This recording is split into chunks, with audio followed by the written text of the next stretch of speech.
వేటూరి గారిని ఆరాధిస్తారు మీరు. ఇష్టపడతారు. సీతారామ శాస్త్రి గారు ఒక గురువులాగా భావిస్తారు కదా! వాళ్ళిద్దరిలో ఉన్న సారూప్యాలు గాని, తారతమ్యాలు గాని ఏంటంటారు? భాషని ప్రకటించే విషయంలో మీరు అంటే గమనించింది? అలా కాదు. అంటే నేను చెప్పడానికి అంటే నేను అంత వాళ్ళని విశ్లేషించే వయసు గాని, ఒక అభిమానిగా అభిమానిగా అయితే భావ వ్యక్తీకరణ, భావ కవి అంటారు సీతారామ శాస్త్రి గారు. పాట ఇప్పుడు శ్రీశ్రీ గారు అంటారు, కాదేది కవిత కనరహం అగ్గి పుల్ల సబ్బు బిళ్ళ కుక్క పిల్ల అన్నట్టు వేటూరి గారు పాటల్లో ఇంగ్లీష్ పదం వేసేస్తారు, హిందీ పదం వేస్తారు. అది పాట ఓవరాల్గా చెవులో హాయిగా వింటుంది. శాస్త్రి గారు భావ ప్రకటన, ఆయన చూసిన జీవితం లోతు ఒక కోణం. అంటే అంత లోతుకి ఎవరు వెళ్ళలేరు.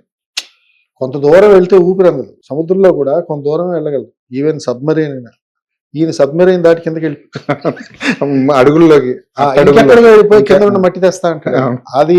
అది కొంచెం ఆలోచనలో ఆయన చాలా సుదీర్ఘంగా, అంటే పాటకి అంత ఆలోచించక్కర్లేదు అంటారేమో వేటూరి గారు. ఎందుకంటే నేషనల్ అవార్డు విన్నింగ్ చేసే సాంగ్స్ కూడా రాశారు ఆయన. దాంట్లో కూడా ఏం తక్కువ. శంకరాభరణం పాటలు రాశారు. శంకర గళ నిగళము శ్రీహరి పద కమలము. గళ నిగళము అంటే డిక్షనరీ వెతుక్కున్నాను నేను. ఏంటది, దీని అర్థం ఏంటి? నిగళము అంటే సంఖ్యల ఏది?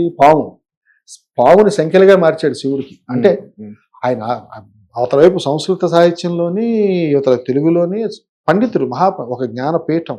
ప్రాతస్మరణ, తెల్లవారు లేవని ఒకసారి వేటూరి అంటే ఒక మంచి పాట వస్తుంది. అంత గొప్ప అలాగే శాస్త్రి గారు కూడా ఏది గాలివాటు గమనానికి కాలిబాట దేనికి, భావ ప్రకటన. ఈయన ఏంటంటే ఎదుటివాడి బాధ తన బాధ అనుకుంటాడు, తనకి ఏ బాధ లేదనుకుంటాడు ఆయన. మాట్లాడే నాకు బాధ లేదు, డబ్బులు కావాలి. మరి సాహిత్యపరంగా ఇద్దరు రెండు దిగ్గజాలు, అవి రెండు మహా దిగ్గజాలు అని చెప్పచ్చు. ఎందుకంటే వాళ్ళని తెల్లవారు లేచి వాళ్ళు రాసిన అక్షరాలని ఏరి మేము నెత్తి మీద వేసుకునే రచయితలు. నిజం చెప్పాలంటే వాళ్ళ గురించి విశ్లేషించడం, విశేషించి చెప్పడం ఏముంది. వాళ్ళు వేటూరే, శాస్త్రి గారు శాస్త్రి. ఆర్య2 తర్వాత పిలిచారండి శాస్త్రి గారు మమ్మల్ని? మాట్లాడుకున్నారా? ఏం మాట్లాడారు ఆ టైంలో? అంటే నేను యాక్చువల్గా ఆయన పిలవడం అన్నది అది కాకతాళీయంగా జరిగి ఉండొచ్చు, కానీ నేను కలవాలనుకున్నాను ఎక్కువసారి. మహానుభావుడు, మనం వచ్చాం సీతారామ శాస్త్రి గారిని, ఫస్ట్ కోరిక ఒకసారి చూడాలి. ఎవరికైనా ఉంటుంది, దీంట్లో మొహమాటం లేదు చెప్పడానికి. అలా అనుకున్నప్పుడు అయితే ఒకవేళ సీతారామ శాస్త్రి గారిని కలిస్తే ఆయనకి ఏదో కానుక ఇవ్వాలి. పండు, పువ్వు, ఫలము, పుష్పం అంటే ఆయనకి మామూలే, అది అందరూ ఇస్తారు, కాళ్ళకి దండం పెడతారు, అది కామన్. ఎందుకంటే మహారాజు. అప్పుడు నేనేం చేయాలి? అక్షర పుష్పాలే సమర్పించాలి ఆయన పాదాలకి. ఇలా అనుకొని ఆయన రాసిన పాటనే నేను అనుసరించి, ఇంకొక వర్షం రాశారు, అనుకరించకుండా అనుసరించి రాశా. ఏంటి నేనైతే చెప్పాను, గురుగారు మీ పాటను అనుసరించి చెప్పు అన్నాడు. ఆయన ఆనందంలో, ఆభిజాత్యంలో ఆనందం చూసా ఫస్ట్. ఏం సార్, ఏమనుసరించారు? అదే ఎప్పుడు ఒప్పుకోవద్దురా ఓటమి, ఎప్పుడు వదులుకోవద్దురా ఓరిమి అనే పట్టుదల సినిమాకి ఏదో రాశారు. అది ఆ సినిమాలో పాట కన్నా ఈ నోటితో పాడిన పాటకి ఎక్కువ ప్రాచుర్యం.